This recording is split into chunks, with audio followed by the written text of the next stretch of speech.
Introduction. Facebook is a massive traffic monster. As of this writing, it has over 1.3 billion, and that's with a capital B, daily active users. Think about that. Over 1.3 billion people using the same website day after day.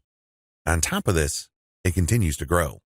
Also, when people are on Facebook, they pretty much stay there, and they view page after page of content. In fact, on a month-to-month basis, as of 2017, Facebook has slightly over 2 billion monthly active users. Of all Americans, 79% use Facebook at some level or another.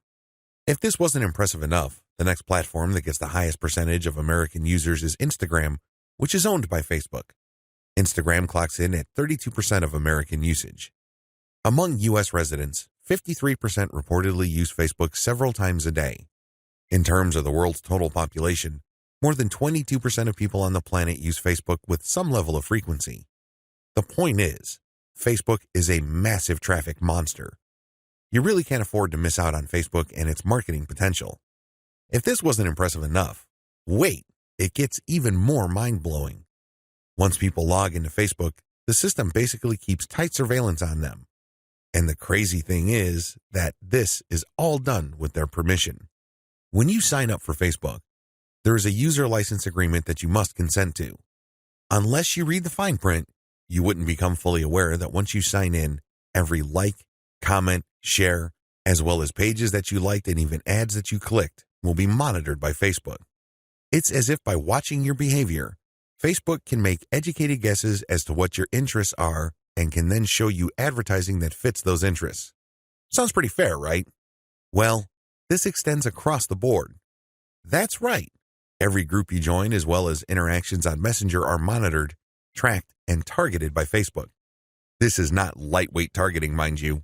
When it comes to fine laser targeting of demographic groups based on individual user behavior, nothing even comes close to Facebook. As awesome as these traffic statistics, advertising technologies, and promotion potential may be, I've got some bad news to report. Too many businesses still fail to fully leverage Facebook. This training teaches you the best ways to promote on Facebook. It also gives you step-by-step instructions so you can engage in Facebook marketing with a higher than average chance of success. 10 common Facebook marketing mistakes. There are very common marketing mistakes that even promotion veterans commit on Facebook. It seems like even the very best of us are not immune to these common mistakes. It's a good idea if you want to save a lot of time, effort, and money at this point to become aware of these mistakes. This will decrease the likelihood that you will probably commit these same errors. Starting off paid campaigns with a bang. Do not start off your paid campaigns with a bang. Start with a free campaign first. Build your audience organically. Get some consumer intelligence. Then you should have the information you need to put together an experimental paid marketing campaign. Start low and slow. The worst thing you can do is to jump in with a massive budget and absolutely no clue. Starting a paid campaign with an immature page. If your page is very new or there's really not that much engagement yet, you might want to hold off on a paid campaign. You simply don't have enough target audience profiling information to base a successful paid campaign on. Using mass content posters with discovery tools. Many marketers use some sort of one-size-fits-all mass promotions tool for Facebook. They would discover all sorts of Facebook groups and pages, and then they would use this tool to spam those areas. Don't do that. You're not doing your brand any favors when you do that. All you're really doing is you're spamming.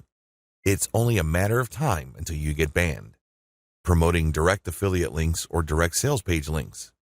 There's an old saying, you can lead a horse to water, but you can't make it drink. By the same token, you can get a lot of people on Facebook to click on your links, but don't expect them to convert once they go to that affiliate sales page or your own direct sales page. Why won't people buy? After all, they did click on your ad, right?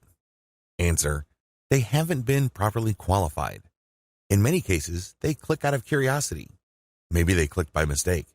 Whatever the case, you still did not get a sale. Posting direct links is not the way to go. You have to build confidence. You have to build trust first. Pulling random content and curating them based solely on keywords. You can't be lazy and just set Facebook publication tools up to just pull any and all content from Facebook that has something to do with your keywords and then just blast them out. You're just spamming when you do that.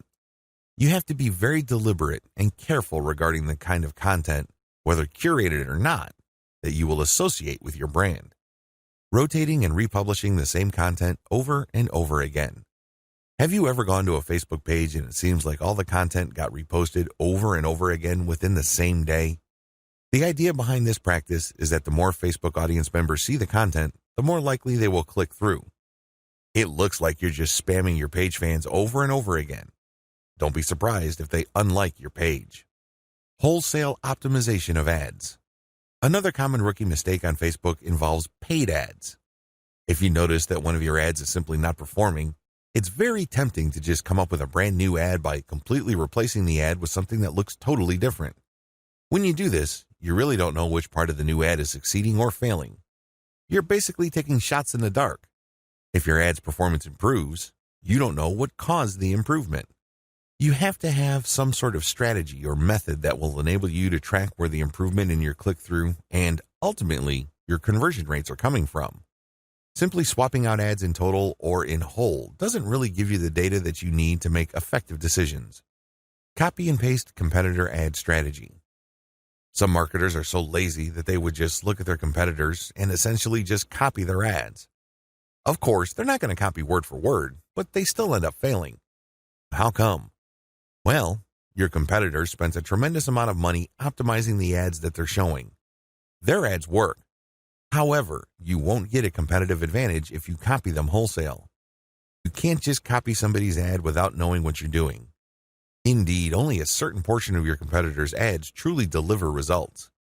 If you don't know what you're doing, you don't know what portion that is, so you're basically taking a wild stab at your ad's design. You may be saying the wrong things at the right time, or you're saying the right things to the wrong people. You end up failing. Quitting paid marketing too early. Many rookie Facebook marketers have a one-time, big-time mindset. They've heard of how awesome Facebook traffic is, so they put together some hard-earned, precious capital to run an ad campaign.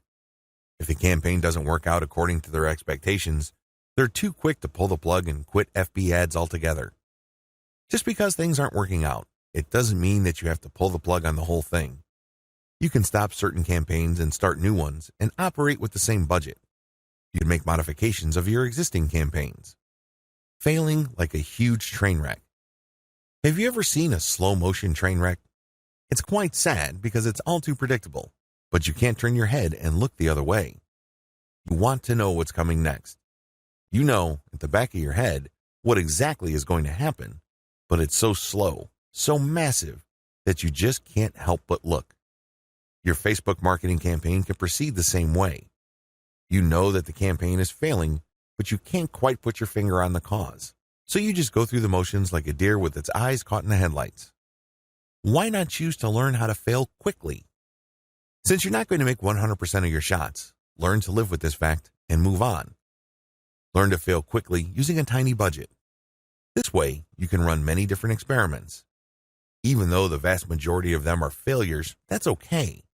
You only spend a fairly small amount of money figuring out winning ads. Please understand the nature of the 10 mistakes above. Imagine yourself being in situations where these mistakes are likely to take place. Learn how to spot them well in advance. Prepare your plan B should you find yourself committing these mistakes. The 8 most effective ways to market on Facebook. Let's get one thing clear. There are so many ways to market on Facebook. In fact, the only limit to how you can get people to go to your website or learn about your brand or cause is limited by your imagination. As long as you can post a link to an outside site doing something on FB, that activity is a potential traffic generator. Still, regardless of the huge amount of possibilities there are to market on Facebook, 8 stand out in terms of efficiency, effectiveness, and return on investment. This is just a broad overview of what I will describe fully in this training. Facebook page marketing, Facebook group marketing, influencer page outreach, paid page boost campaigns, paid traffic campaign, paid lead generation campaign, Facebook pixel retargeting campaign, how to optimize your Facebook ad campaigns. This is a nice mix of both free and paid promotion methods on Facebook. Facebook page marketing. One of the most obvious ways to market on Facebook is to set up a fan page for your business, your brand, or your cause. Facebook actively promotes this feature of its website. What it doesn't tell you is the fact that Facebook has been actively modifying its algorithm to the point that you're going to have very popular content for you to reach most of the people who have expressed interest in whatever it is you're promoting. Put simply, not all the people who liked your page will get to see your updates. In fact, in most cases, only a small fraction of those people will get to see your updates. Sadly, Facebook is actively working to limit the free traffic exposure you would get until you can prove to it that your content is really popular with your page's fans. Here are the steps you should follow to market on Facebook. Step number 1, find your competitors on Facebook. The first thing that you need to do is to avoid reinventing the wheel. You need to avoid trying to figure things out on a completely hit or miss basis. Instead, reverse engineer your competitors. Let them do your homework for you. How? Well, find them on Facebook and learn from what they are doing. Step number 2, get the industry standard look and come up with your own take. Every niche has an industry standard in terms of social media profile, brand appearance, and content strategy. The sooner you understand this, the sooner you will be poised to achieve social media marketing success on Facebook. The longer it takes you to learn this, the longer you will struggle. Understand that your niche audience has become familiar with how certain brands or websites are positioned on social media. If they can't make heads or tails of your social media brand, they probably would not like your page. It may seem weird to them because it seems so far off from the industry standard. Your job at this step is to figure out the industry standard look, content strategy, and other elements and come up with your own take. Step number 3, reverse engineer your competitors' content strategy and curate.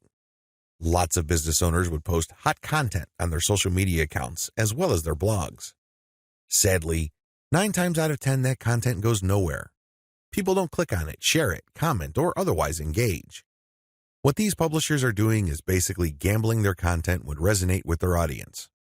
Don't do that. Instead, pay attention to what your competitors are doing and look for patterns. If you notice that your competitors keep sharing content regarding the same type of theme or topic, they may be onto something. They wouldn't waste all this time, effort, and energy talking about the same stuff over and over unless, of course, it connects to their audience at some level or another and produced results. Now, to verify this, look at how many times that piece of content got shared or liked. That should give you some sort of objective proof that this content actually resonates with your target audience members. When you reverse engineer your competitors, you are essentially copying their strategy to reach the same eyeballs that you're trying to reach. This also applies to content curation, where you take content that is published by other people and you promote it on your social media platform. This creates a win-win situation because you're not ripping off this content. You are copying the content's link, including a short commentary, and allowing people to click on the link. This creates a win-win situation. The publishers of this content get traffic. You get to build credibility because you're sharing information that your target audience members would actually be interested in, and this leads to the possibility that they would like your page. Once you have built up enough page likes, you can then start sharing your own content, which leads to direct traffic to your website. Step number 4, pick the best performing or most popular type of content and scale up. Post content for a few weeks. Keep publishing, and then look at the content that gets the most engagement. Which shared materials get the most likes, the most shares, the most comments? At some point, you're going to ignore other types of content and focus on the ones that perform the best. For example, if you have a Facebook page on Chihuahuas and you notice that third-party articles on Chihuahua houses get a lot of shares, likes, and comments, you might want to eliminate most other types of content and focus on Chihuahua houses because those get the most love from your audience. Step number 5, come up with your own version. Come up with your own version of winning content. For example, you know that Chihuahua houses get a lot of love and are very popular on your page. Come up with your own articles about that topic. These articles, of course, drive traffic directly to your blog or your online store. These have to be at the same level of quality as your third-party content, or better. Pay attention to how your curated popular content talks about the topic and adopt the same style but deliver something better. Maybe you should offer longer information, more up-to-date information, or blog posts that have multimedia elements like videos and graphics. Whatever you need to do, come up with content that basically blows away all the other content that you feature on your page. Step number 6, promotions, photo tagging by your users. This is a free promotion technique. Tell your page fans that you're going to give them some sort of digital freebie. Maybe it's a graphic badge. Maybe you're going to mention their name on a post. Maybe you're going to give them a free ebook or some sort of free software. Whatever the case may be, tell the people who like your page to tag their friends on photos that you're going to post. Now, these photos, of course, must draw attention to your brand, your website, or your Facebook page. You're not just having them tag a photo. This photo has to say something. It should be promotional in nature. The more photo tags you get, the higher the chance that you will get a lot more page likes and also clicks to your website from Facebook. The best news? You don't have to offer money. In fact, studies indicate that money offers aren't all that effective. It's much better to offer some sort of specialty graphic or digital goodie like a free book or booklet, or maybe a discount code. Step number 7, promotions. Comments by your users. Use the same rules as in step 6, but instead of photo tagging, get your page fans to post comments. It would also help tremendously if the comment includes the name of the people on the commenter's friends list. I leave it up to you how to craft this, but obviously, the more tags there are in the comments, and the more engaging the comments, the more popular your posts become. Step number 8, call your users to action. If you have people who have already liked your page, post occasional reminders to them that they should invite their friends. This works because birds of a feather flock together. Seriously, the main reason why you are friends with people in the first place is because they share roughly the same set of interests as you. People who share basically the same pool of interest tend to attract each other. Take advantage of this fact by calling your page fans to action so they can invite their friends. Step number 9, use insights to promote your page. As much as possible, I would go through step 1 to step 8 and master all steps before I go ahead with step 9. With step 9, you're going to be shelling out money to promote your page. After a couple of months, you can use Facebook's very robust audience profiling system called Insights to promote your page. You will know the right demographic, and you will also know the right posts and content to promote. Step number 10, boost your most popular content. Use Facebook's lookalike audience system to find people who are not currently fans of your page. This feature in Facebook's ad system enables you to reach new audiences who share roughly the same interests as the people who have already demonstrated an interest in your page. You're basically using Facebook's very powerful interest targeting system in terms of demographics and interests to get new eyeballs to your page. This can lead to more likes, which can lead to more readers of your content. From that point, you can then run targeted ads. Facebook group marketing. One of the most powerful ways to market on Facebook is through its group feature. Considering what's been going on with Facebook's algorithm for its Facebook pages, it's a good idea to have your own Facebook group as a backup. Although Facebook has been cutting back on the organic traffic it sends Facebook pages, it's still worth it to have a page because you get audience insights from it. Another great benefit of having a page is the fact that you can copy and paste content from that page to Facebook groups. When people see your content in a group, they not only see the content, but they can also see a like button. When they click that like button, you get a new Facebook page fan. The key benefit of having a Facebook group lies in visibility. Facebook has made it clear that they are tweaking their Facebook page to reward actual engagement. Apparently, Facebook groups are not as suppressed as Facebook pages. In terms of visibility, you stand to reach more of your group members than with the page. The problem with Facebook groups. While the visibility for a lot of people is quite good for Facebook groups, it depends on activity. If the individual group member is not all that active in your group, maybe the person isn't liking or commenting, they're not going to get as many notifications on their Facebook update section than somebody who is active. This is a big drawback. The vast majority of people who would join your own Facebook group are not going to be active. They're just there to read information. They're just there to sit back and check out what you have to offer. Here's how you promote using your own FB group. Create your own groups after your pages mature. The first thing that you need to know is that you should put up your Facebook group only after your page is matured. You want to know who your audience is on Facebook. You're not going to know that until you have a page up. Pay attention to the audience insights. The data set that you would get from that analytics portion of your Facebook management dashboard will let you know who to target. Once you have enough users, and this depends on your niche, you should then put up your group. Your group must be as identical as possible to your page. If you have a logo, put the same logo there. If you have some sort of motto, put the same motto or slogan there. The key here is to use your Facebook group as an extension of the brand that you're creating with your Facebook fan page. Give your group members a reason for coming back. This, of course, means original content or freshly curated content that you don't show on your Facebook fan page. You have to give people a reason for following you on as many different places on Facebook as possible. This, of course, boils down to premium content. Market to other groups. This is the most important part of Facebook group marketing, because if you were to just build your own group as a supplemental source of traffic for your page, you're probably not going to grow all that much. You have to go to other groups which have already done a good job attracting the eyeballs that you want to attract. There has to be a tight fit between these groups and your niche. Go to those places and become a credible poster. This means that you should refrain from just dumping the same content that you have on your page to these groups. Invest time in them to become a local expert or a credible authority. It doesn't take much. If you're the first person to always comment and your comments are always insightful or bring new information to the table, people sit up and pay attention. People can see that you are an asset to the community, and they are more likely to give you the benefit of the doubt when you share content that obviously comes from your page. Once you have established credibility, share your own page content. As I've mentioned above, these posts not only have content and your brand, but also a like button. This is a great way of getting page fans. Always engage.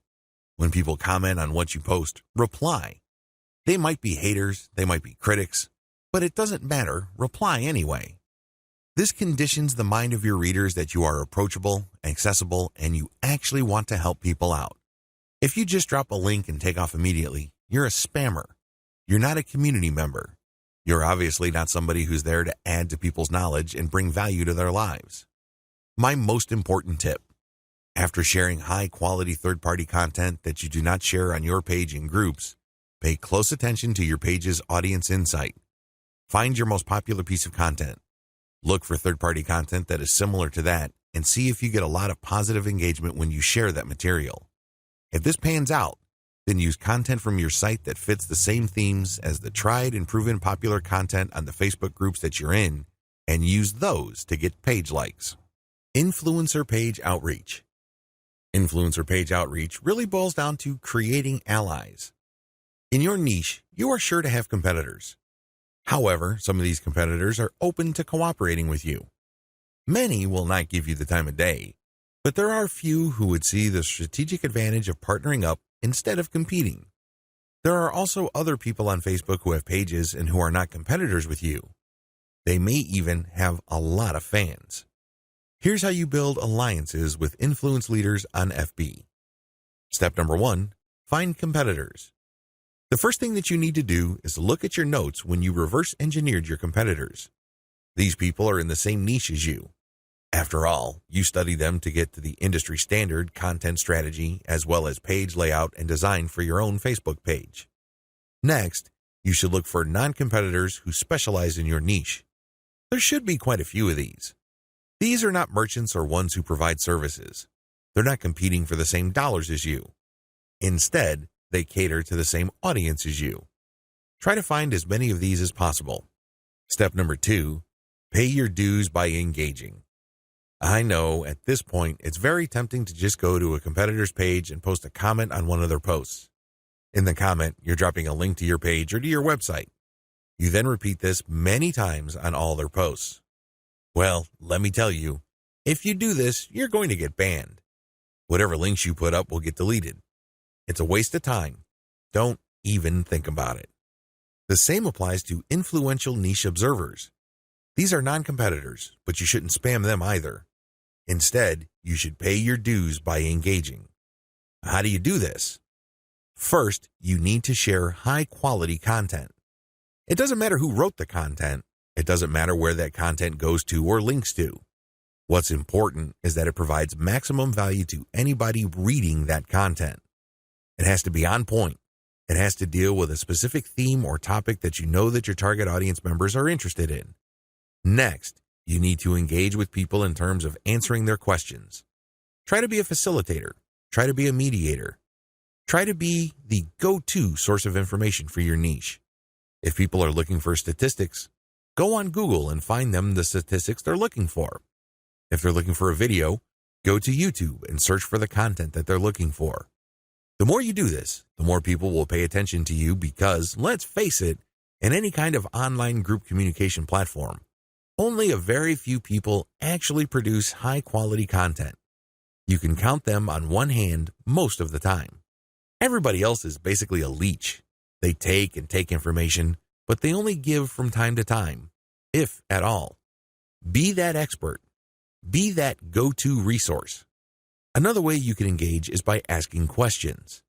Now, these questions should not be very basic or dumb questions. Instead, they should be deep, insightful questions. You can also ask questions that try to tie many issues together. Many people are concerned about many different issues. When you ask questions that tie all these together, it can be very useful.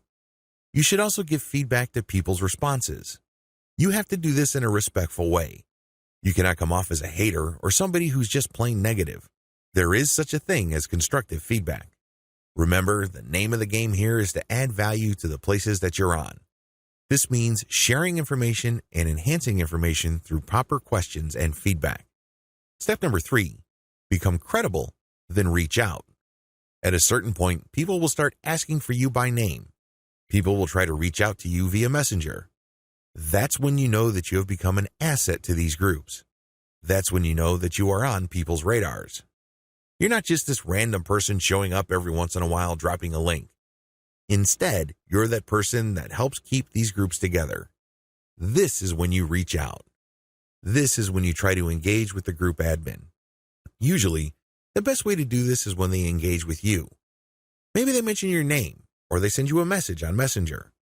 Whatever the case may be, try to wait for them, or reach a high enough level of engagement and acknowledgement from other community members before you reach out.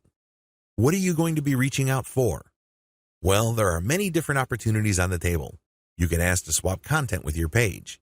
Most page admins don't have a problem with this. You can also ask for a shout-out.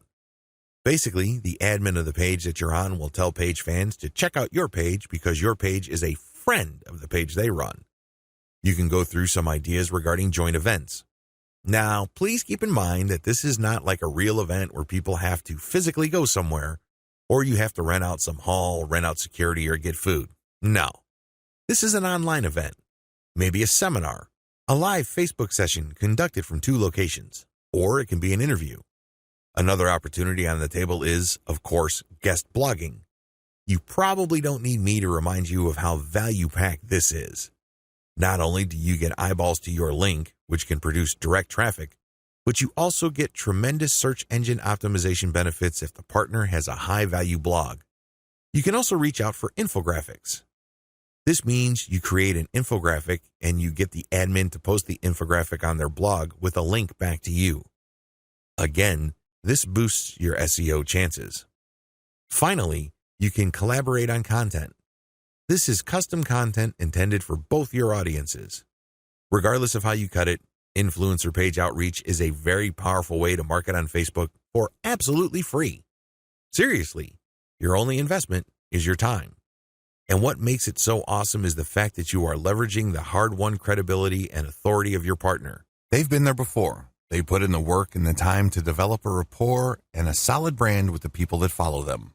When they give you a shout-out or they feature your content, or they co-host an event with you, they lend you some of their fame, which makes you credible. You're no longer some random stranger who came out of nowhere. Instead, people get this idea in their minds that if somebody they respect and admire recommends a new person, then I'll give that new person a shot. Maybe that new person is worthy of my admiration and respect. Building alliances with influential niche players is definitely worth doing. But please keep in mind that it does take time. However, if you are passionate about your niche and you view your Facebook marketing business as a real business, then this should not be a problem for you. Paid Page Boost Campaign. Another way you can get a lot of traffic from Facebook is by using a paid page boost. Basically, you are paying for the promotion of your page. This is different from a page post boost. You're not promoting the content of your page, you're promoting the page itself. This is a great way to get page likes and to broaden the statistical demographics of your page. And why is this important? Why is it a big deal that you get a broad statistical demographic snapshot of people truly interested in whatever it is you are promoting? You have to understand that Facebook works best when you target people by their interests. This is a bit tricky because if your page is statistically inaccurate as far as your niche is concerned, you probably would have a very faulty set of targeting parameters. You're not quite there when it comes to getting the interest of people you're trying to reach. This is why it's crucial that your page gets a truly honest snapshot of the range of interests as well as demographic information of the people who are actually interested in whatever you are promoting. This is hard to achieve if you are just promoting your page organically. Maybe you're not putting in that much time in getting the word out about your page. Perhaps you are just sharing the word on several groups that may not line up, demographically speaking, with your niche. Whatever the case may be, there might be a blind spot there. This is why I suggest that at least at a minimal level, engage in some sort of paid page boost campaign. Make sure your page is mature enough before you launch a paid page boost campaign. Make sure that your page has been around for a long enough time for it to build up enough user insight as well as engagement levels for you to accurately target the demographic you should begin with. This is important. If you're able to pull this off, then your demographics will help you run more successful campaigns involving your content or your direct traffic campaigns. These are campaigns that direct traffic from Facebook directly to your target website. You're going to do that primarily using a lookalike audience campaign. Make sure you're ready for a sponsored page ad buy. When you're buying a sponsored page ad campaign, make sure your page looks good. Make sure you're sending the right signals both in terms of graphics and text. You don't want to waste your money, so make sure that at least everything looks like it's ready to go. There has to be enough solid content on your page. This increases the likelihood that you will get a decent amount of page likes. Where does all this lead to? As I have mentioned above, if you get a lot of page likes, you will be able to target your intended audience better. In addition to that, you may be able to increase your reach because the more people that like your page, the bigger your base visibility becomes. If a lot of those people actively engage with your content, that percentage increases, but you're still dealing with the reality that your content will only reach a fairly small percentage of the people who have expressed interest in your content. When you increase the total amount of likes you get, you still have that same small percentage, but the raw numbers are bigger. Believe me, 10% of 100 is definitely going to be smaller than 10% of 100,000. Which position would you rather be in? This is why it's always a good idea to build up your page likes. Hand in hand with this is the fact that you can profile your users better, as I've mentioned above. This higher level of profiling paired with better content management and targeting on your part can lead to more content visibility. How come? Well, your reach can increase because of higher engagement levels. If you pay attention to what kind of content people really like on your page, and you produce more of that content and you fine-tune it so people are more likely to engage with it, this can increase your organic reach. This makes your content more visible. What is engagement? Well, people can share your stuff. They can like, they can react, they can comment. Whatever the case may be, get them to do it. And the best way to do this, of course, is to make sure that the right people are attracted to your page and you put the right content in front of the right eyeballs. Unfortunately, this doesn't happen overnight. It is neither smooth nor easy. It's one of those things that you figure out on your own on a trial and error basis. But you do have powerful tools like Facebook's Audience Insights to see which content is resonating with your audience members. You can't just set this up and forget about it. You have to actively monitor it. You have to look for patterns. But the crucial ingredient to all of this is that your page gets enough likes. That's why you have to promote it at some point. Paid traffic campaigns. For this section, I'm defining paid traffic campaigns in two forms. I can pay to boost the post, or I can pay for direct traffic to my target website. Please note that I have presented this information in that order. Boost posts first, and then pay for direct traffic. There's a reason for this. If you don't master Facebook's traffic to your page posts, then it doesn't make sense to go directly to your target website. You probably are going to spend a tremendous amount of money, time, and effort only to have very little to show for all that. It's better to boost a post in a strategic way so you can understand what kind of content connects with your intended audience. You will then be able to drive traffic to your website. You're actually killing several birds with one stone. By focusing on boosting a post, you can get more page likes, You can get more branding opportunities, and you can also get click-throughs to your target website in the form of a content link. Here's how it works. Post boosts. First, target a lookalike audience based on your user insight demographic. In other words, Facebook is going to show your ad to a fresh set of users who share the same demographic details and interests as your current page fans. People with these similarities are more likely to like your content. You're not going to pay Facebook to show your post to people who have already liked your page. Instead, you are trying to get fresh eyeballs to your page posts. You do run quite a bit of risk. Existing audience post boosts.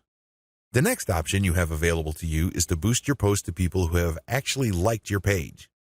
These are your actual page fans. They know roughly what you're about. They like your content enough to like your page. They're expecting your content. Unfortunately, like I said earlier, Facebook only shows your content to a small fraction of people who liked your content. Unless your fans select see first when they like your page, Facebook will use its natural algorithm to select the initial group of eyeballs that will show your page content. If enough people engage with your content, then Facebook will show even more of your page fans to your content. However, it's never going to show it to 100% of your fans. That rarely happens. This is why it's a good idea to boost your post to reach more of the people who have liked your page. The upside to this is these are not virgins. They've seen your page. In fact, they've seen it and liked it so much that they have clicked the like button and want to see your content. At least you know that there is some sort of interest there. Still, please understand that while there is a certain degree of familiarity there, and this increases the chance that these people will actually engage with your content and possibly click through to your target site, that isn't exactly guaranteed.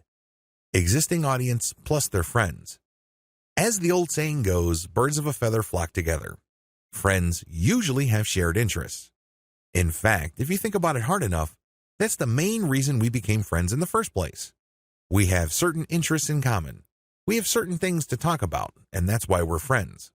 Makes a lot of sense, right? Well, you can apply that to Facebook marketing as well, because this can produce a tremendous amount of marketing opportunities. Since your page fans also have friends on Facebook, you can buy a post boost that shows your ad not only to your fans, but to their friends as well. This is my favorite when it comes to post boosts because it is a cheap way of getting clicks to your target site.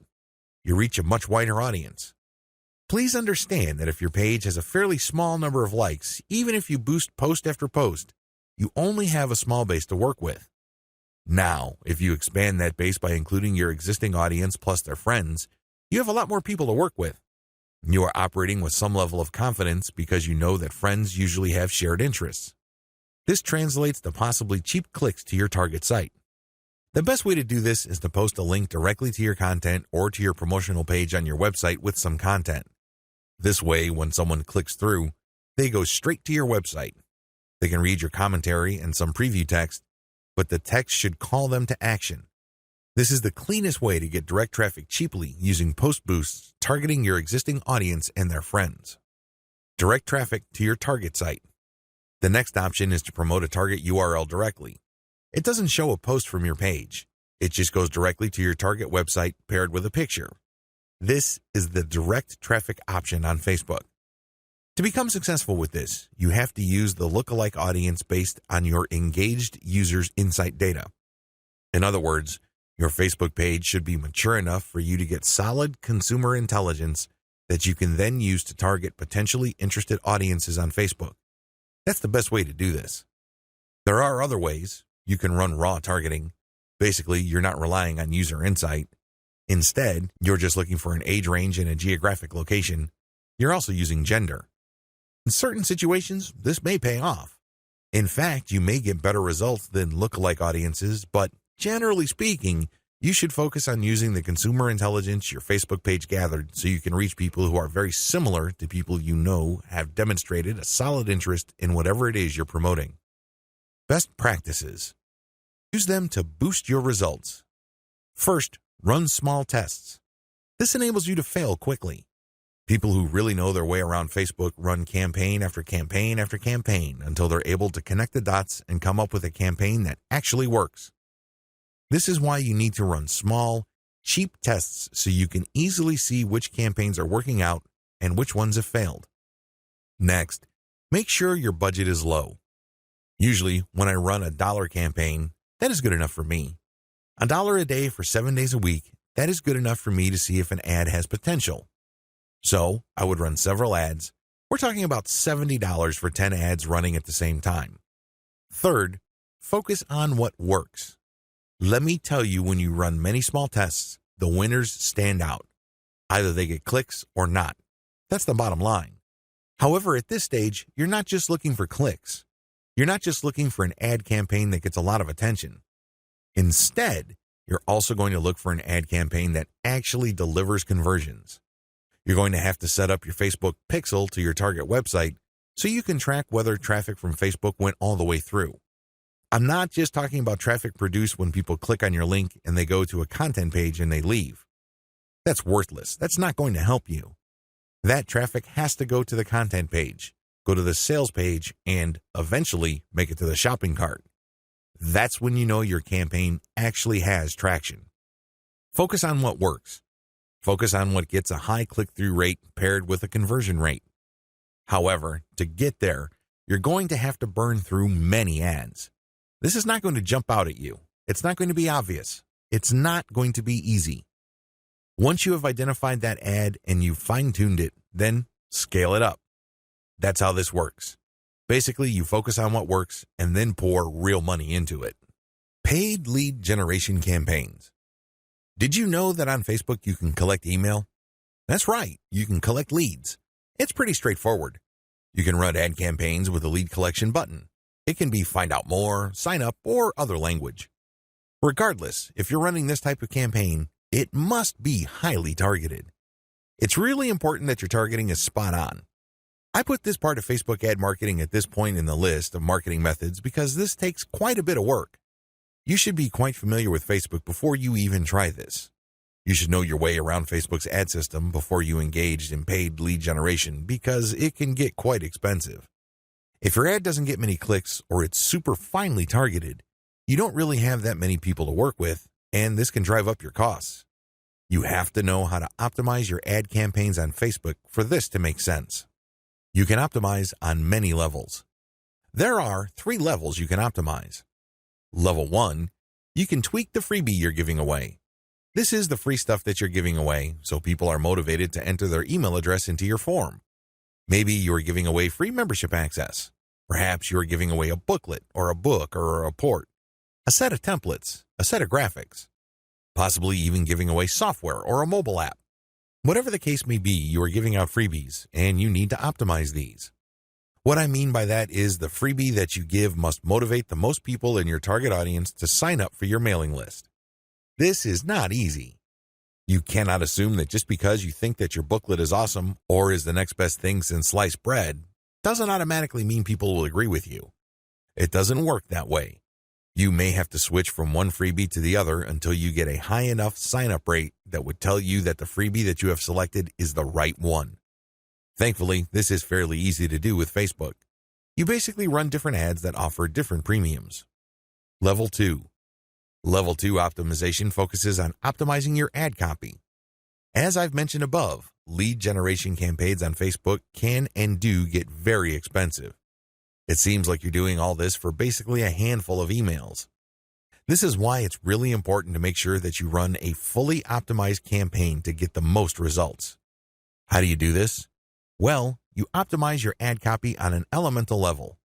Still, I want you to get a heads up this early on regarding the amount of optimization that you would have to do. It is quite intensive. You can't leave things at a surface level. That's just not going to work. Level 3. Level 3 involves optimizing based on conversions. When people click on your Learn More or Sign Up button, they're shown a form. You're going to have to keep tweaking that form to say what it needs to say to convert as much of your traffic into list members as much as possible. This takes quite a bit of time and attention to detail. Again, you have to run these experiments while minimizing your costs. Once you find out something that works, optimize it to increase its level of conversion. Once you have picked a winner that cannot be optimized any further in terms of conversion rate improvements, that's when you scale up. That's when you pour in the dollars to reach as many people as possible to boost your mailing list sign-up. Facebook Pixel Retargeting Campaign. Facebook enables you to put their tracking pixel on your website. It will then track where people go on your site. If people end up at your shopping cart, for example, you can then run an ad reminding people about your site or reminding people about the products that they almost bought. They see these ads on Facebook. Whatever the case may be, Facebook pixel retargeting gives you another bite at the apple. One of the biggest problems with e-commerce is that prospective buyers abandon their shopping carts. A large chunk of these buyers simply decide at the last minute or at some point in the buying process to dump their shopping cart. They don't follow through. This is where the retargeting campaign begins. It's basically a way of reminding people who have already expressed an interest in whatever it is you're offering to come back. If anything, you recycle traffic that you have gotten from Facebook.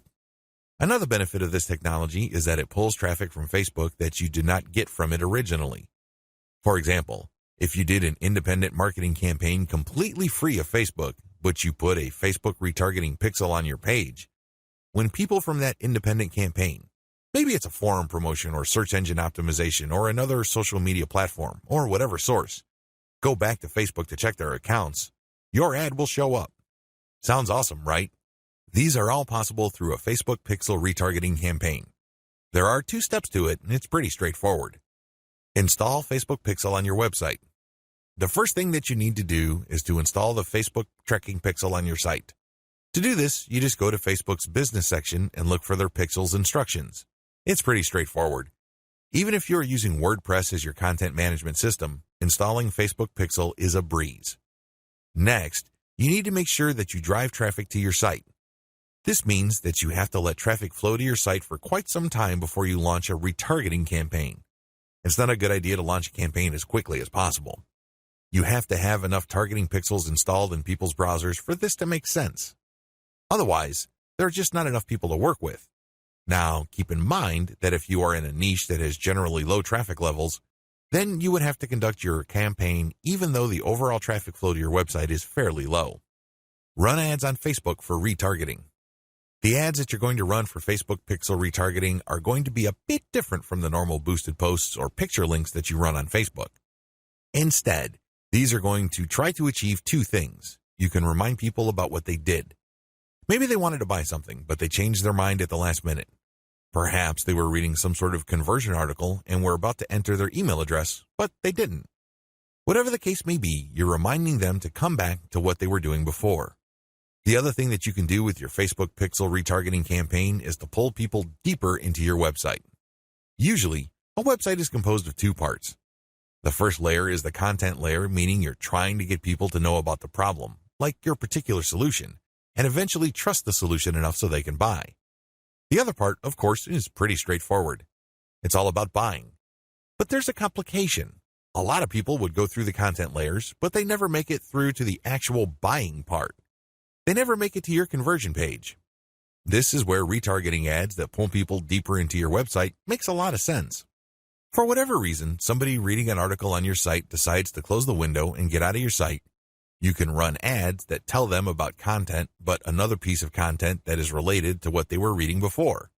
This pushes them further down the conversion funnel. Alternatively, you can run an ad that promotes your conversion page. Basically, what you're saying to the prospect is you've figured out what my website is about, and you have a clear understanding of what I have to offer.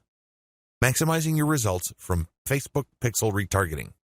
I suggest that if you want to maximize the results you get from retargeting, promote your squeeze page. That's right. Promote the page that recruits people to your mailing list. Usually there's some sort of freebie. There's usually some sort of book or booklet that you're giving away so people can enter their email address. Whatever the case may be, push the squeeze page. Don't dump them to your sales page unless, as I have mentioned above, they actually reached your shopping cart or conversion page and changed their minds at the last minute. That's pretty much the only situation where you should retarget showing an ad that goes directly to the conversion page. Other than that, convert them to sign up for your mailing list.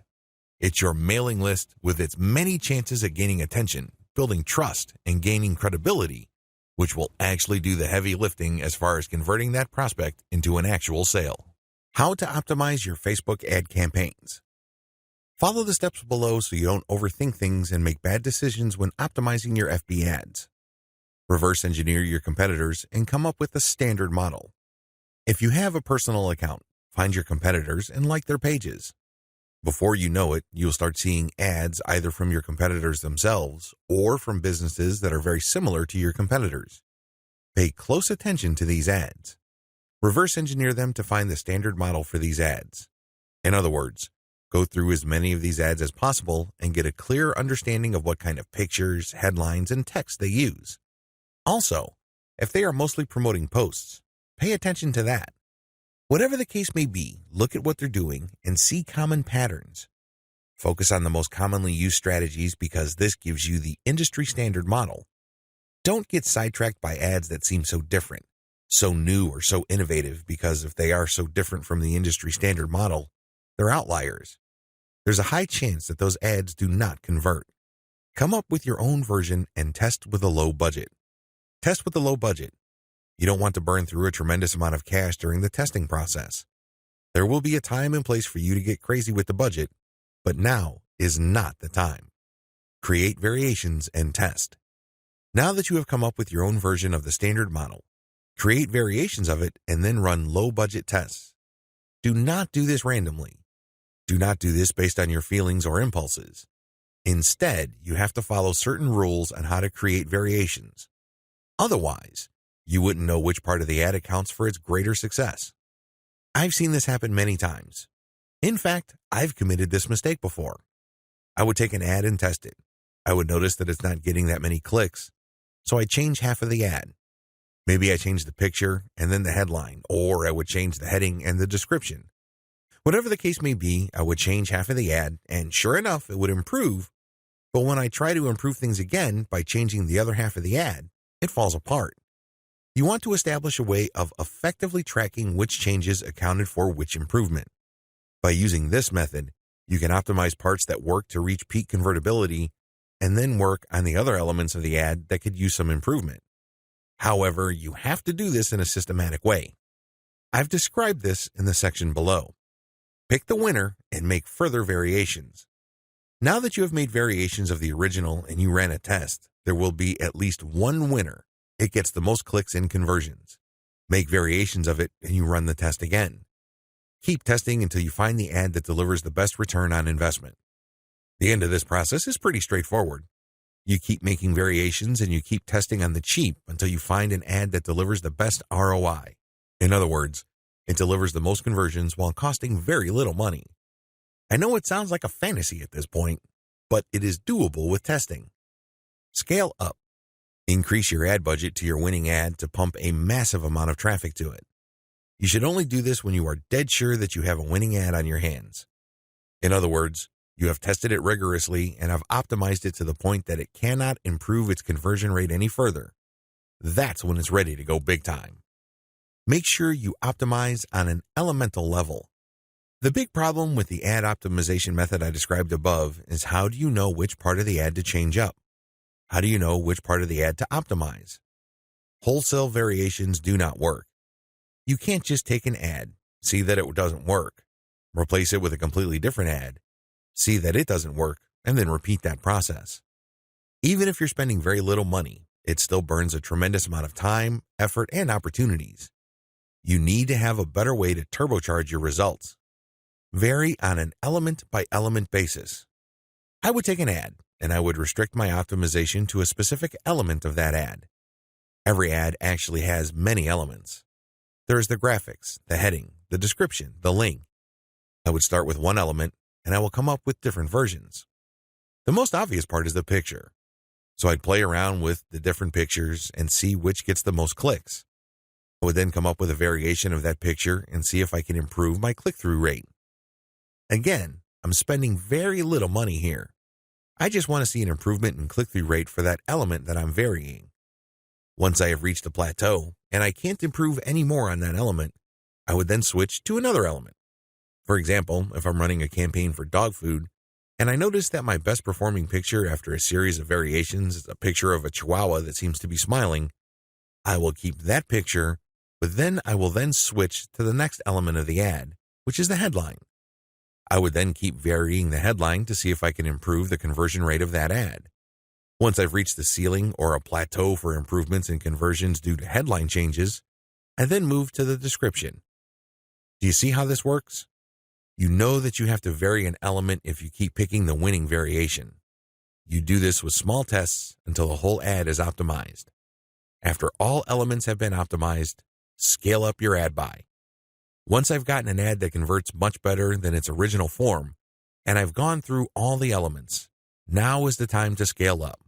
This is where I pour quite a large amount of cash into my Facebook ad campaign to boost traffic. Conclusion. Facebook marketing is a lot of fun because there are a lot of things to discover, but it can also get very expensive if you don't know what you're doing. Follow the 8 proven promotion methods covered in this training so you can start your Facebook promotion campaign on a solid path to success.